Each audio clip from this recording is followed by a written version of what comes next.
97,7 FM. Atau nanti kalau kurang tahu tempatnya di mana, boleh deh telepon di nomor kami. Bulan suci Ramadan. Ya.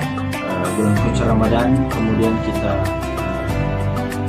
sambut atau kita sebagai bulan penyembuh atau bulan syifa di antara 11 bulan di waktu yang sudah kita lakukan. Ada golongan umat yang berpuasa, tetapi dia hanya mendapatkan lapar dan dahaga.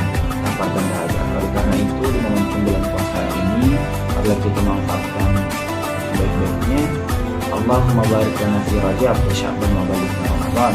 Ya Allah, ampunilah aku di bulan Rajab, di bulan Sya'ban, dan berkahilah aku di bulan Ramadan. Kembali kepada tema bahwa kenapa penting tema seperti ini yang kemudian kita angkat, karena melihat paradigma dan parameter kita dalam berbudaya dan beragama, begitu banyak kemudian kita yang terlalu gampang terpecah hanya pada persoalan kita memperdebatkan yang mana yang benar. Sebenarnya dalam ajaran agama, Nabi Muhammad telah berpesan untuk mengatakan kepada kita, sebenarnya kalian sudah terpecah, kalian sudah berbeda pendapat, sudah berbeda pemikiran, karena pada dasarnya memang orang diciptakan dengan paradigma yang berbeda-beda. Nah, akhirnya kita mau menyampaikan kesimpulan bahwa sebenarnya kalau kita berbeda itu tidak apa-apa, karena pelangi tidak akan menjadi indah ketika hanya satu warna. Jadi silakan berbeda pendapat selama tidak kita konflik, karena ujung-ujungnya yang kemudian kita ingin raih adalah surganya Allah Subhanahu wa taala. Kalau kita ibaratkan surganya Allah Subhanahu wa taala itu adalah Cina, orang mengatakan banyak jalan menuju Cina, tapi lebih banyak lagi jalan menuju negara. Mana ya, dari niat dan tulus kita mau berhadapan dengan Tuhan yang bawa kita nanti amal jariah, kita sendiri juga yang melakukan. Apa yang dibilang Pak Saktiawan Dinda ini benar ya, nggak bisa disalahkan ya. Soal tompang apa itu kan budaya, bertahankan. Kita tidak bisa besar tanpa budaya, tanpa sejarah. Kita tidak bisa besar ya. Bone adalah salah satu kota kesultanan di Nusantara. Kalau perlu budaya itu dipertahankan, jangan dibawa ke faktor kita menanamkan literasi keagamaan bagi generasi muda yang di tengah ancaman paham radikalisme dan intoleransi.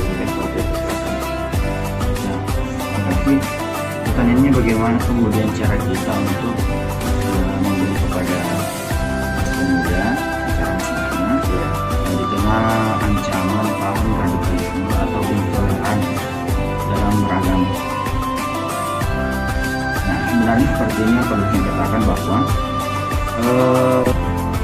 keberadaannya dan kebenarannya. Nah, kalau budaya itu adalah produk manusia.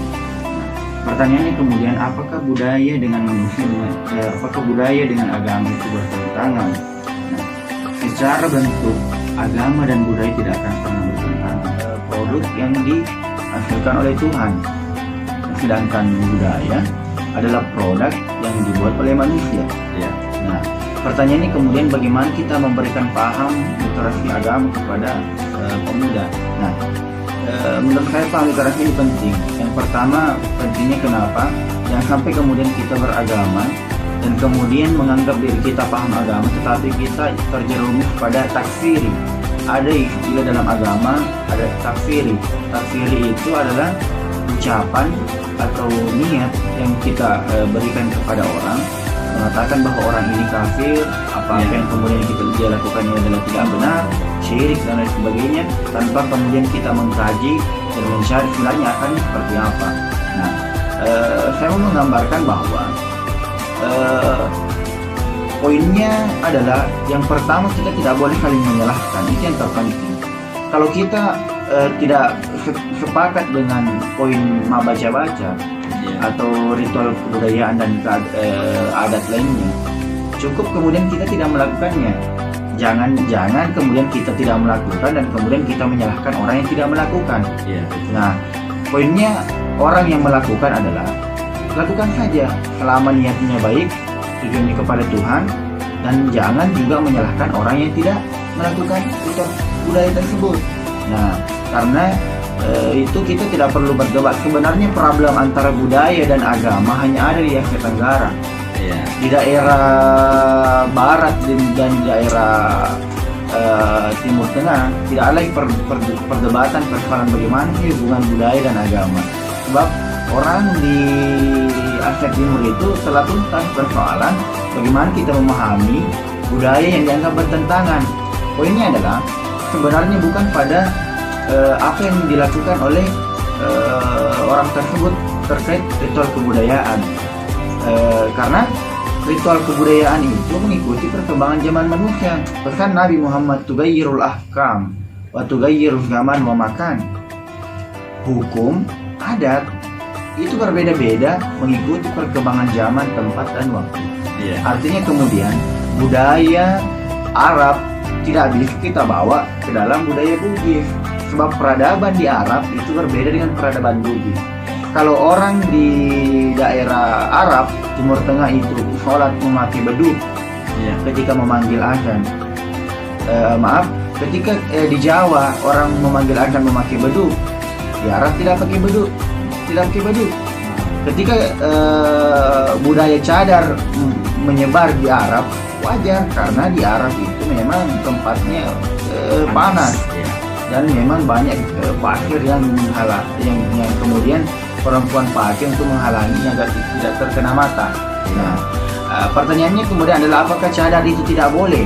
Apakah cadar itu wajib? Nah, sebenarnya hukum wajib itu hukum cadar dalam agama itu adalah sunnah. Nah, boleh kemudian kita bercadar, boleh juga tidak, tergantung bagaimana peradaban kita menilai. Makanya kemudian Nahdlatul Ulama memberikan Islam Nusantara, memunculkan Islam Nusantara. Artinya Islam Nusantara ini adalah Islam yang berkebudayaan. Dalam artian Islam di Nusantara, bentuknya mudhofun ilaih, bukan Islam baru, tapi Islam di Nusantara. Dalam artian Islam yang menyesuaikan di Nusantara. Makanya kemudian kalau orang di Arab sholat memakai imamah, sholat memakai baju gamis, baju koko. Kalau kita di Jawa dan di Indonesia sholat memakai batik. Pertanyaan kemudian, apakah salah kita sholat memakai batik? Agama hanya mengajarkan ketika sholat kita memakai pakaian yang bersih dan sopan. Iya. Jadi memang kalau kita berbicara masalah Nahdlatul Ulama karena kita harus paham, gitu kan. Seperti rekan-rekan tadi sebelumnya kalau kita berbicara masalah agama dan budaya. Lagi begitu Pak Ferry. Iya. Oke, terima kasih Bapak.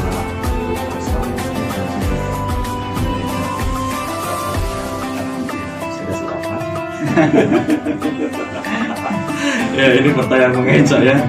Ya, dan tentunya kita berharap semoga puasa yang kita laksanakan sebagai bagus ini merupakan tanggung jawab yang tentunya bisa kita selesaikan. Ya, Latan Riru Arupalaka, dia tidak menghapus jejak budaya yang ada di Kabupaten Bone. Barulah kemudian pada era Raja Bone ke-13, peran budaya dan agama itu diselaraskan, atau dalam artian budaya menjadi salah satu penopang kokohnya dan tegaknya berdiri sebuah agama. Nah, jadi sebagai pengantar, saya mau mengatakan bahwa kehadiran literasi budaya, kehadiran literasi agama di tengah keberagaman budaya di Kabupaten Bone membuat kita semakin kokoh. Nabi Muhammad berpesan kepada kita semua, ikhtilafi ummati rahmah, perbedaan di antara kalian adalah rahmat. Artinya kemudian saya mau menggambarkan kondisi yang ada di tengah-tengah kita. Begitu banyak kemudian yang mengatakan bahwa kehadiran budaya yang mengatakan bahwa apa-apa yang kita lakukan berbau syirik, berbau kafir dan lain sebagainya, seperti kita gambarkan bahwa baca-baca dan lain sebagainya adalah hal yang tidak baik. Saya mau mengatakan bahwa sebenarnya poinnya bukan pada baca-bacanya, ya, bukan pada apa yang kemudian kita lakukan, tapi kepada niatnya. Jadi mungkin sebagai pengantar hanya itu, nanti kita perluas dengan dialog dan sekali dan hadir dan sudah memberikan pertanyaan, dan nanti ada hadiahnya nanti akan kami share di WA-nya. Ambilnya di mana saja, mungkin di foto. Mungkin ada tempatnya di mana, boleh hubungi kami di sini. Ya, dan terima kasih banyak lagi untuk Anda yang sudah bergabung atau mendengarkan program kami, dan insya Allah kita berjumpa lagi di program berikutnya. Dan saya pamit undur diri dari ruang dengar Anda. Wassalamualaikum warahmatullahi wabarakatuh. Salam Bune Beradab. Lain satu kali. Ya, baiklah pendengar dimanapun Anda berada, kita sudah berada di penghujung acara. Mungkin ada kesimpulan yang bisa disampaikan buat seluruh pendengar terkait masalah budaya Indonesia.